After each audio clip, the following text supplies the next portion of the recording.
আসলে হিলি স্টেশন একটা ঐতিহ্যবাহী জায়গা, আপনারা জানেন। এই জায়গা আমাদের পাশেই হিলি বর্ডার। প্রতিদিনই ঈদের সময় সুন্দর পরিবেশে লোকজন এই যা দেখতে আসে। পাশে আপনার ইন্ডিয়া বা ভারত, এখানে একটা দর্শনার্থী জায়গা বললেই চলে।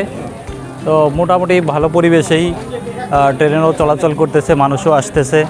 ঘুরতে আসছি ফ্যামিলি নিয়ে। দেখা যায় বরাবর আমি তো শহরে থাকি, ঢাকা শহরে থাকি। এটা আমার পুরনো ঐতিহ্যবাহী একটা আড্ডা দেওয়ার জায়গা। এখানে আমরা অনেক আড্ডা দিয়েছি। আমি ঢাকা থেকে আসছি, অনেক ভালো লাগতেছে।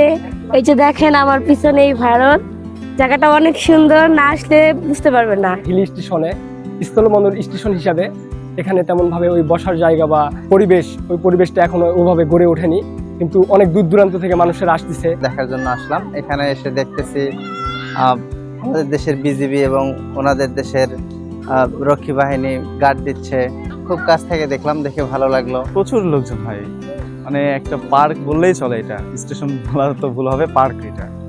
আর পাশে আমাদের ভারত, এই জন্য আমরা আসি আর কি দেখার জন্য।